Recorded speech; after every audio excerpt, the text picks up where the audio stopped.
Haleluya, Tuhan Yesus dahsyat, Tuhan Yesus luar biasa. Selamat pagi buat teman-teman sekalian. Jumpa lagi dalam kegerakan Daily Life Kingdom Principle, menghidupi prinsip kerajaan Allah setiap hari. Dan hari ini kita masih dalam momen memperingati kematian dan kebangkitan Tuhan Yesus Kristus. Saudara-saudara, apa kabar pagi hari ini? Semangat, puji Tuhan. Mari kita tetap semangat dan memulai hari dengan penuh sukacita, berdoa dan berpegang pada firman Tuhan. Haleluya. Hari ini kita masih dalam tema kematian kebangkitan Kristus.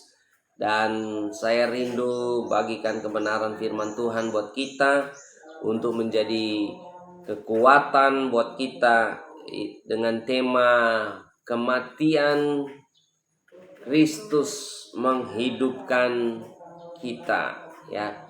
Kematian Tuhan Yesus menghidupkan saya dan saudara, ya, sama seperti tumbuh-tumbuhan atau tanaman-tanaman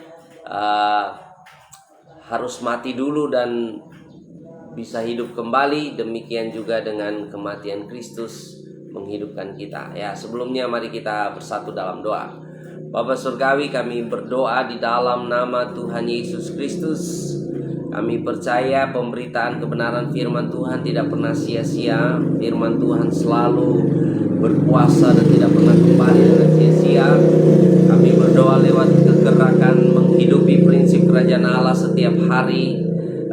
Pemberitaan kebenaran firman Tuhan pagi hari ini, setiap orang yang mendengarkannya akan mengalami pertobatan, mengalami perjumpaan dengan Tuhan Yesus, mengalami kasih Tuhan, mengalami kelepasan yang daripada Tuhan, mengalami mujizat yang daripada Tuhan, mengalami kelimpahan yang daripada Tuhan. Terima kasih Tuhan, Roh Kudus yang mengurapi anak-Mu ini, mengurapi hamba-Mu ini untuk menyampaikan kebenaran firman Tuhan. Di dalam nama Tuhan Yesus, haleluya, amin, amin, amin. Ya, saya salam juga ya buat Bapak Terry Kalalo, ya, Pastor Refli Pingkan, Pastor Refli Lalat, ya. Puji Tuhan. Maju terus dalam kegerakan memberitakan Injil. Saudara, Rasul Paulus katakan, celakalah aku kalau aku tidak memberitakan Injil, ya. Jadi saya juga merasa tergetar hati dan berkata, oh Tuhan, tolong saya supaya saya senantiasa memberitakan Injil. Dan salah satu tempat untuk kita memberitakan Injil adalah di sosial media kita, ya, di tempat sosial media kita, karena di sana juga banyak teman-teman, banyak jiwa-jiwa. Nah, saudara, mari arahkan hati kita untuk mendengarkan firman Tuhan, karena seberapa besar kerinduan Anda mendengarkan firman Tuhan, sebesar itulah Anda akan disegarkan, dipuaskan. Firman Tuhan katakan, berbahagialah orang yang miskin di hadapan Allah, karena mereka akan memiliki kerajaan Allah. Berbahagialah orang yang haus dan lapar akan kebenaran, karena merekalah yang memiliki, karena merekalah akan dipuaskan, saudara, ya. Mari saudara, buka hati saudara, saya berdoa lewat pemberitaan pagi hari ini kita mendapat prinsip-prinsip daripada Tuhan, prinsip-prinsip kerajaan Allah. Haleluya, haleluya. Mari kita melihat kebenaran firman Tuhan dalam 1 Petrus pasal yang ketiga, mulai ayat yang ke-13. 1 Petrus pasal yang ketiga, mulai ayat yang ke-13. Firman Tuhan katakan, dan siapakah yang akan berbuat jahat terhadap kamu jika kamu rajin berbuat baik? Tetapi sekalipun kamu harus menderita juga karena kebenaran, kamu akan berbahagia.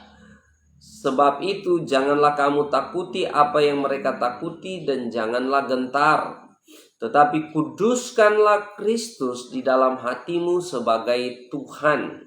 dan siap sedialah pada segala waktu untuk memberi pertanggungan jawab kepada tiap-tiap orang yang meminta pertanggungan jawab dari kamu tentang pengharapan yang ada padamu, tetapi haruslah dengan lemah lembut dan hormat, dan dengan hati nurani yang murni, supaya mereka yang memfitnah kamu karena hidupmu yang saleh dalam Kristus menjadi malu karena fitnahan mereka itu. Sebab lebih baik menderita karena berbuat baik, jika hal itu dikehendaki Allah, daripada menderita karena berbuat jahat. Sebab juga Kristus telah mati sekali untuk segala dosa kita, Ia yang benar untuk orang-orang yang tidak benar, supaya Ia membawa kita kepada Allah. Ia yang telah dibunuh dalam keadaannya sebagai manusia, tetapi yang telah dibangkitkan menurut roh. Dan di dalam roh itu juga Ia pergi memberitakan Injil kepada roh-roh yang ada yang di dalam penjara, yaitu kepada roh-roh mereka yang dahulu pada waktu Nuh tidak taat kepada Allah, ketika Allah tetap menanti dengan sabar waktu Nuh sedang mempersiapkan bahteranya, di mana hanya sedikit, yaitu 8 orang yang diselamatkan oleh air bah itu. Juga kamu sekarang diselamatkan oleh kiasannya, yaitu baptisannya. Maksudnya bukan untuk membersihkan kenajisan jasmani, melainkan untuk memohonkan hati nurani yang baik kepada Allah oleh kebangkitan Yesus Kristus, yang duduk di sebelah kanan Allah setelah Ia naik ke surga, sesudah segala malaikat, kuasa dan kekuatan ditaklukkan kepadanya. Haleluya, haleluya. Tuhan Yesus dahsyat, Tuhan Yesus luar biasa. Kematian Yesus Kristus membuat hidup kita benar-benar hidup. Ya, sekali lagi ya, saudara pasti sudah tahu ada iklan di luar sana ya. Saya pernah baca iklan di sana, bikin hidup lebih hidup. Itu iklan rokok, saudara. Padahal rokok itu sudah ditaruh di dosnya ya. Merokok itu bisa mematikan ya, bisa membuat kanker tenggorokan, masalah paru-paru dan sebagainya. Tapi rokok saja bisa membuat slogan yang seperti itu ya, bikin hidup semakin hidup ya. Padahal kalau merokok, saudara, membuat penyakit dalam tubuhmu. Nah, ini menarik sekali, saudara ya. Kematian Yesus Kristus menghidupkan kita, karena kematian Yesus Kristus itu menebus umat manusia dari segala zaman, segala masa. Ya, dari segala zaman, segala masa. Jadi Yesus menebus manusia bukan cuma tahun 33 sampai dengan sekarang ini, tapi juga tahun-tahun di mana sebelum Dia datang ke bumi. Ya, Yesus sampai di zaman Nuh, Yesus menebus manusia. Ya, kita melihat di sini ada ayat yang kontroversial ya, ayat yang menarik. Di sini dikatakan sebab juga Kristus telah mati sekali untuk segala dosa kita, Ia yang benar untuk orang-orang yang tidak benar, supaya Ia membawa kita kepada Allah. Ia yang telah dibunuh dalam keadaannya sebagai manusia, tetapi yang telah dibangkitkan menurut roh, dan di dalam roh itu Ia juga memberitakan Injil kepada roh-roh yang di dalam penjara ya, atau di terjemahan lain disebut di dalam neraka, atau di bahasa aslinya disebut Hades ya, tempat di mana orang-orang yang akan mengalami penghakiman kekal berada sementara. Jadi saudara, Yesus waktu Dia mati, Dia turun ke dalam alam maut dan dia memberitakan kabar baik di sana. Memberitakan kabar baik kemenangannya atas maut, atas kematian, dan atas kerajaan kegelapan. Ya, di dalam Alkitab kita mengenal dua kerajaan, kerajaan kegelapan dan kerajaan terang. Ya, kerajaan kegelapan dan kerajaan terang. Nah, saudara-saudaraku yang kekasih di dalam Tuhan, kerajaan kegelapan berusaha sedemikian rupa untuk membinasakan, menarik jiwa-jiwa sebanyak mungkin untuk ikut dalam penghakiman kekal yang ujungnya adalah neraka, saudara. Makanya sekarang ini banyak orang tanpa menyadari mereka sedang menuju gerbang neraka, saudara, dalam kehidupan mereka. Tapi oleh kematian Yesus Kristus, dia turun ke alam maut atau alam baka sana, dan dia mengabarkan ya kabar kemenangan kepada jiwa-jiwa yang sudah lama ada di sana.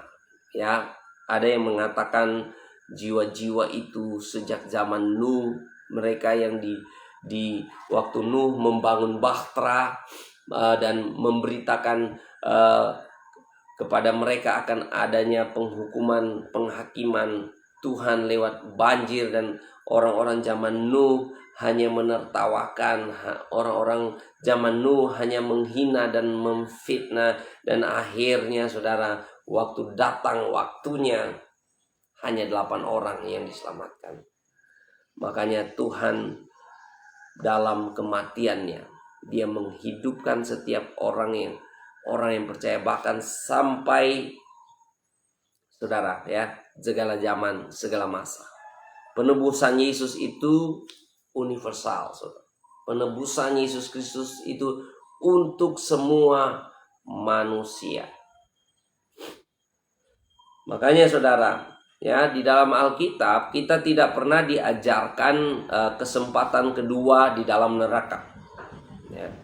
Nanti saudara setelah melewati api penyucian di neraka dan saudara bisa ditarik, dilompatkan ke surga. Nggak ada, saudara ya. Atau nanti di neraka saudara akan berjalan di jalan yang seperti seutas rambut ya, 7 utas rambut, dan saudara berjalan di sana dan saudara bisa kembali ke surga. Nggak bisa, saudara. Namanya sudah ada di dalam Hades atau di dalam neraka, saudara.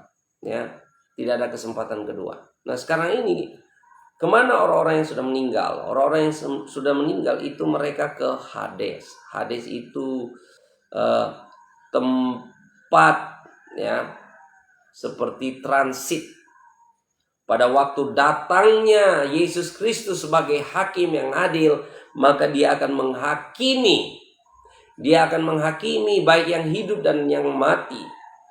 Orang yang mati di dalam Tuhan Yesus akan dibangkitkan dengan tubuh yang baru, dan orang yang masih hidup waktu Yesus datang kembali, tubuhnya akan diubahkan menjadi tubuh yang penuh dengan kemuliaan. Haleluya, haleluya. Saya juga mau menyapa buat sahabat saya ya, my brother Paul McIntosh ya dari Australia, dan juga salam juga buat Pastor Paski Tobing ya, Gembala MCM di Tomohon ya. Luar biasa, semangat, maju terus. Mari kita maju dalam kegerakan firman Tuhan setiap hari, karena kita percaya apa yang Tuhan Yesus ajarkan, yaitu bahwa manusia tidak hidup dari roti saja, tapi dari setiap firman yang keluar dari mulut Allah. Makanya saudara-saudara, karena Yesus sudah mengalahkan maut, dia mati dan bahkan dia menebus orang-orang ya, dia menebus semua jiwa. Ya, bahkan di sini dikatakan yaitu kepada roh-roh mereka yang dahulu pada waktu Nuh tidak taat kepada Allah. Ketika Allah tetap menanti dengan sabar waktu Nuh dan sedang mempersiapkan bahteranya, di mana hanya sedikit, yaitu 8 orang yang diselamatkan oleh air bah itu. Nah, orang-orang perjanjian lama, mereka diselamatkan oleh apa, saudara? Oleh kurban yang mereka bawa, ya. Kurban itu, saudara, kenapa mereka diperhitungkan keselamatan? Karena karya salib Yesus menggenapi segala nubuatan perjanjian lama. Dan saudara tahu yang mereka lakukan, mengorbankan domba dan sebagainya, itu gambaran, ya, tipologi akan pengorbanan karya salib Tuhan Yesus. Makanya saudara-saudaraku yang kekasih dalam Tuhan, Tuhan Yesus mengasihimu. Tuhan Yesus mengasihimu.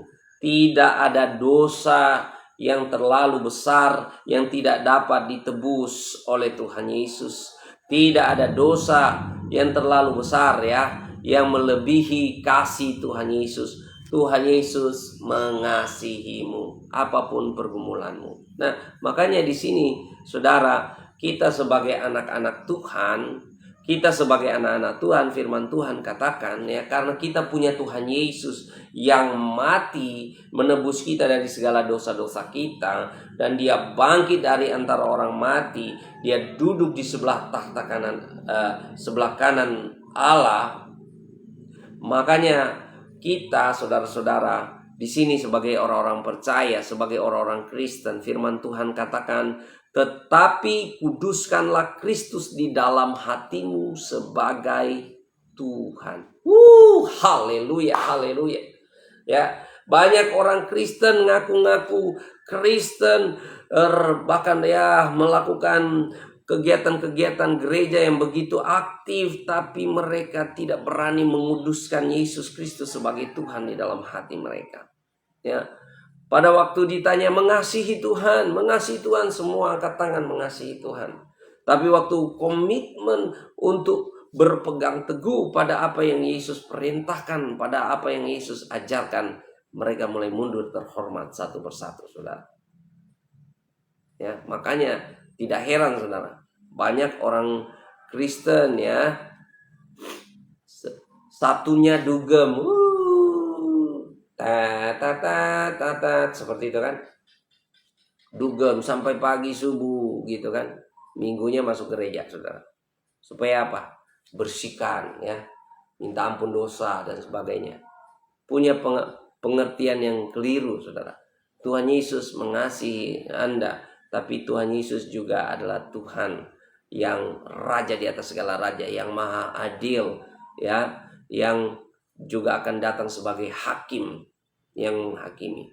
Makanya saudara, kuduskanlah Kristus di dalam hatimu. Kalau engkau ikut Yesus sungguh-sungguh. Jadi murid Tuhan sungguh-sungguh. Tidak ada zona abu-abu dalam kerajaan Allah, ya, tidak ada zona abu-abu di mana kaki kiri saudara ada dalam kebenaran dan kaki kanan saudara ada dalam kerajaan kegelapan. Nggak bisa, saudara. Kalau saudara mau ikut Yesus sungguh-sungguh, ya. Jangan suam-suam kuku, karena kalau saudara suam-suam kuku, maka saudara akan dimuntahkan. Ikut Tuhan sungguh-sungguh, saudara. Kuduskanlah Kristus di dalam hatimu. Kalau saudara mau mengalami kehidupan yang daripada Tuhan, maka saudara mau mengalami kuasa kebangkitan Yesus Kristus, saudara harus alami kematian Tuhan, ya.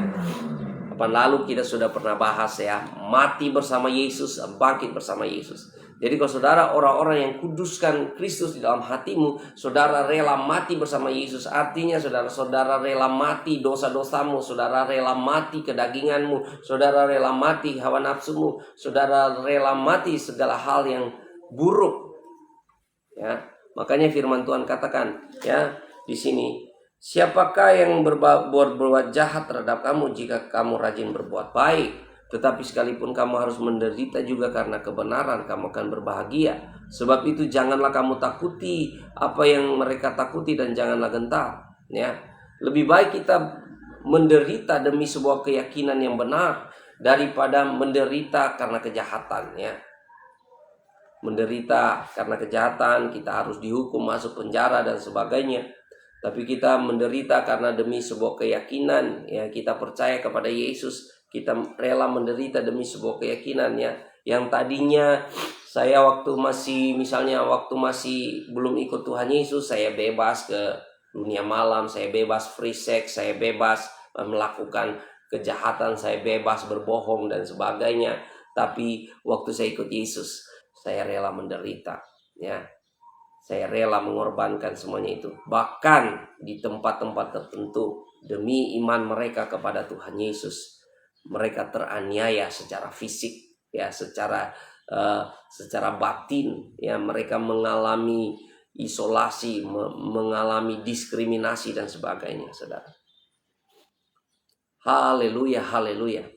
Tuhan Yesus hidup, mati, ya, dia mati dan bangkit kalahkan maut. Makanya saya dan saudara beroleh kehidupan.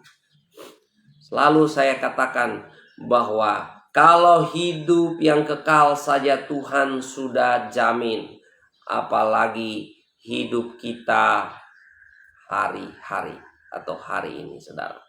Makanya saudara-saudaraku yang kekasih di dalam Tuhan, sebagai anak-anak Tuhan, mari kita menjaga hati nurani kita bersih. Jangan kita menjadi orang Kristen agamawi yang KTP kita Kristen, tapi dalam keseharian kita tidak berpegang pada apa yang Tuhan Yesus ajarkan. Saudara-saudaraku yang kekasih dalam Tuhan, prinsip saudara, apa yang saudara pegang, itu akan menentukan tindakan saudara. Dan tindakan saudara akan menentukan kebiasaan saudara. Dan kebiasaan saudara akan menentukan sikap saudara. Dan sikap saudara itu akan menentukan karakter saudara. Dan karakter saudara itulah Anda. Makanya apa yang Anda taruh di dalam roh saudara, itu akan menjadi kepada saudara. Makanya saudara, setiap hari saya mengajak saudara untuk maju dalam kegerakan firman Tuhan ini, ya. Daily Life Kingdom Principle, menghidupi prinsip kerajaan Allah setiap hari dengan cara apa? Cara paling sederhana, kita membaca Alkitab, kita merenungi firman Tuhan, dan kita membagikannya, ya. Saya sudah ada beberapa kesaksian, ya saudara, lewat membagi hasil DLKP, ya, Daily Life Kingdom Principle, kepada orang lain, saudara, ya. Sampai ada orang lain bertobat, saudara, ya. Orang muslim bertobat, ya. Saya sudah punya pengalaman seperti itu, ya. Saya yakin juga di sosmed saudara, di WA saudara, banyak ada orang-orang yang perlu kasih Tuhan. Dan waktu datang firman Tuhan, saudara, firman Tuhan dahsyat, saudara, ya. Kalau di tempat kami memuridkan, saudara, kita memuridkan dengan firman dan doa. Dan waktu saudara membagikan firman, saya mengatakan kepada teman-teman, biarkan Yesus memuridkan mereka. Karena apa? Firman Tuhan itu hidup dan berkuasa. Nah, sekali lagi saudara, kematian Yesus Kristus, dia mengalahkan maut dan dia mengabarkan kemenangannya, dia proklaim kemenangannya, saudara, di alam baka, di alam maut sana, ya. Ini bukan Yesus memberitakan Injil di neraka dan memberi kesempatan kepada orang-orang di neraka, tidak, saudara. Tapi Yesus memproklamirkan kemenangannya atas maut di alam maut sana, ya. Karena kalau saudara sudah ada di alam maut, tidak ada kesempatan kedua lagi, ya. Kalau saudara di alam maut sana tidak ada kesempatan kedua lagi, dan juga untuk malaikat-malaikat tidak ada kesempatan, saudara, ya. Berbahagia Anda dan saya karena kita mendapat kesempatan yang luar biasa. Kita dapat kesempatan kasih karunia Tuhan. Dan bahkan yang luar biasa, Anda belum lahir, Yesus sudah mati dan bangkit buat saudara. Ini dahsyat, saudara, ya. Karena di sini tidak ada yang 2000 tahun, ya. Kita semua abad 21 semua di sini, ya.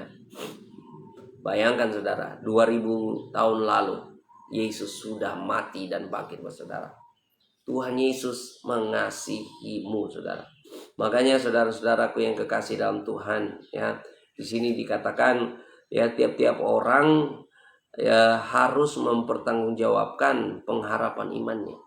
Ya, makanya kita harus belajar jadi murid Tuhan ya. Di sini dikatakan dan siap sedialah pada segala waktu untuk memberi pertanggungjawab kepada tiap-tiap orang yang meminta pertanggungjawab dari kamu tentang pengharapan yang ada padamu, tetapi haruslah dengan lemah lembut dan hormat. Setiap orang harus memberi pertanggungjawaban imannya kepada orang-orang yang meminta pertanggungjawab. Artinya kepada mereka-mereka yang mau bertanya, kepada mereka-mereka yang masih perlu bantuannya untuk diberi pengertian. Makanya kita anak-anak Tuhan, kita perlu makan firman setiap hari. Jangan sampai kita terperdaya oleh iblis, karena iblis datang memperdaya kita. Semangat saudara-saudara, saya berdoa buat saudara supaya saudara mengalami terobosan, saudara mengalami kuasa Tuhan di momen kita merayakan Paskah, kuasa kebangkitan Tuhan. Ya, Tuhan Yesus sudah mengalahkan maut. Makanya Anda dan saya, ya, justru kita ini yang boleh berkata lebih hidup karena Yesus, ya, bukan karena rokok, saudara. Bikin hidup lebih hidup karena Yesus sudah mengalahkan maut. Yesus sudah mengalahkan, ya, kerajaan kegelapan, iblis dan kroni-kroninya. Sekali lagi saudara, iblis itu singa ompong, ya. Justru saat ini saudara, musuh paling besar kita. Siapakah musuh paling besar kita saat ini? Bukan iblis, saudara. Iblis sudah dikalahkan, ya. Justru musuh paling besar kita adalah diri kita sendiri. Ya, kebodohan kita, kemalasan kita, ya, kebebalan kita, ketidakpedulian kita, itulah yang menjadi musuh kita sehingga kita tidak terobos, kita tidak maju, kita tidak mengalami hidup yang benar-benar hidup di dalam Tuhan Yesus. Karena apa saudara? Bukan iblis. Ya, banyak kali kita ini semua karena iblis. Iblis barangkali ya ada mau dikatakan, wah iblis menangis di pojok sana. Kenapa? Iya, selalu disalahkan. Iblis selalu disalahkan, saudara. Iblis sudah tidak ada apa-apanya. Kerajaan kegelapan sudah dikalahkan oleh Yesus. Ya, makanya dikatakan iblis itu seperti singa ompong yang mengaum-ngaum, saudara. Kalau ada celah sedikit pun, itu baru dia berusaha masuknya. Dia sedang mencari celah sedemikian rupa supaya anak Tuhan jatuh dan diserap ke dalam, ya, ke dalam kerajaan kegelapan untuk dihakimi, untuk masuk neraka. Tapi oleh kematian Kristus, kerajaan kegelapan telah dikalahkan. Maka saya dan saudara beroleh kehidupan yang kekal, beroleh kehidupan, jaminan yang pasti. Jaminan yang pasti di dalam Tuhan. Makanya saudara, kalau kita punya pengharapan, jaminan yang pasti, hidup kita harus, ya, hidup benar-benaran, ya. Bikin hidup makin hidup. Karena Yesus sudah mati buat saya dan saudara, dan dia bangkit menjadikan saya dan saudara lebih dari pemenang. Apapun pergumulan saudara-saudara, apapun challenge hidup saudara, ya, lebih baik menderita demi sebuah kebenaran daripada menderita demi sebuah kebohongan atau sebuah kejahatan. Waspada saudara. Makanya saudara, mari kita bikin hidup lebih hidup di dalam Yesus. Dengan apa saudara? Kegerakan firman. Setiap hari kita ada firman Tuhan yang membaharui hati kita. Setiap hari kita ada firman Tuhan yang menyegarkan hati kita. Setiap hari ada firman Tuhan yang menjadi makanan rohani buat kita. Haleluya, haleluya. Saya juga menyapa ini hamba Tuhan dari Jakarta, Pastor Bernadetta Adriani. Salam, ya, salam baik. Tuhan Yesus memberkati. Maju terus dalam kegerakan, ya. Saudara-saudara, Tuhan Yesus mengasihimu. Iman kita di dalam Tuhan tidak pernah sia-sia.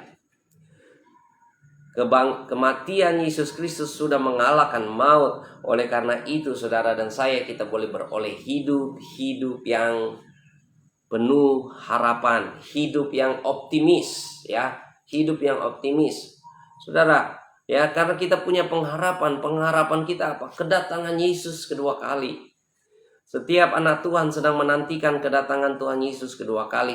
Dan kita punya pengharapan, sekalipun saya mati, Suatu saat Tuhan Yesus datang kembali, saya dibangkitkan kembali dan memiliki tubuh yang baru, tubuh yang penuh kemuliaan. Anda juga yang bergumul dengan tubuhmu saat ini, ada orang yang tidak senang dengan tubuhnya barangkali, ya. Ada yang bergumul, aduh saya hidungnya terlalu mancung, atau mancung ke dalam, atau saya terlalu pendek, atau saya terlalu tinggi, dan sebagainya, saudara. Segala kelemahan-kelemahan di dalam tubuh kita. Dengar baik, saudara. Suatu saat nanti waktu Yesus datang kembali, kita akan mendapat tubuh yang baru. Anda yang masih hidup akan diubahkan, dan Anda yang telah mati akan dibangkitkan. Dan Tuhan akan menghakimi baik yang hidup maupun yang mati, yang percaya maupun yang tidak percaya. Makanya saudara, waktu saudara dengar firman Tuhan ini, buka hati saudara, percayalah, terimalah Yesus Kristus sebagai Tuhan. Di sini dikatakan, tetapi kuduskanlah Kristus di dalam hatimu sebagai Tuhan. Ya, kuduskan Kristus di dalam hatimu sebagai Tuhan. Tidak ada yang lain, saudara. Saya percaya kalau benar-benar Yesus bertakhta di hatimu, Yesus yang menjadi raja di atas segala raja di dalam hatimu, Dia yang memerintah engkau, maka engkau akan mengalami hidup yang penuh terobosan dan luar biasa. Ya, banyak orang menerima Yesus di dalam hatinya, tapi yang bertakhta bukan Yesus, tapi dirinya sendiri. Sehingga apa, saudara? Bukan apa yang Yesus ajarkan yang dia pegang, yang dia lakukan, tapi kepintarannya, ya, prinsip-prinsipnya, pemikiran-pemikirannya, itu yang dia pegang. Saudara-saudaraku yang kekasih dalam Tuhan, mari Yesus mati buat saya dan saudara, sehingga hidup kita boleh penuh gairah, penuh kemenangan. Apa pergumulanmu, saudara? Percayalah, ya, Tuhan Yesus janji penyertaannya sempurna. Apalagi kita anak-anak Tuhan, murid-murid Tuhan yang memberitakan Injil Kerajaan Allah, memuridkan bangsa-bangsa dan mengembalakan jiwa-jiwa. Yesus tidak pernah tinggalkan engkau. Engkau tidak pernah sendirian. Maut saja sudah dikalahkan oleh Yesus. Kematian saja sudah dikalahkan oleh Tuhan Yesus. Kematian ini adalah ketakutan manusia yang paling terdalam, paling besar. Makanya bangkitlah bersama Yesus. Bangkit dari keterpurukan, bangkit dari kegagalan, bangkit dari dosa-dosa saudara. Ya, Tuhan Yesus sudah tebus saudara. Puji Tuhan, Tuhan Yesus memberkati. Saya mau berdoa buat saudara sekalian. Bapa Surgawi, kami berdoa di dalam nama Yesus, setiap pemberitaan firman Tuhan ini dan setiap orang yang mendengarkannya mengalami terobosan kuasa firman Tuhan, karena firman Tuhan tidak pernah kembali sia-sia. Pertobatan terjadi, kelepasan terjadi, kemenangan terjadi. Hidup yang baru Tuhan berikan. Kalau ada yang sakit, Tuhan, kami berdoa kesembuhan, kelepasan terjadi. Ada yang terbelenggu, kelepasan daripada Tuhan terjadi. Ada yang berbeban berat, berletih lesu, kelegaan yang daripada Tuhan terjadi. Di dalam nama Tuhan Yesus Kristus. Haleluya, haleluya, haleluya. Haleluya, haleluya. Amin, amin, amin. Puji Tuhan. Kalau saudara ada kesaksian, saudara ada pertanyaan, diskusi, atau pokok doa, saudara silakan komen di kolom chat dan doakan lewat kegerakan Daily Life Kingdom Principle. Setiap hari kita memberitakan kebenaran firman Tuhan agar semakin banyak orang mendengar Injil Yesus Kristus, Injil Kerajaan Allah, dan mereka mengalami perjumpaan dengan Tuhan Yesus. Sampai jumpa di kegerakan menghidupi prinsip Kerajaan Allah selanjutnya. Tuhan Yesus memberkati. Bagikan kepada teman-teman yang lain firman Tuhan ini. Saya percaya saudara sudah bergandengan tangan untuk memberitakan Injil Kerajaan Allah. Tuhan Yesus memberkati.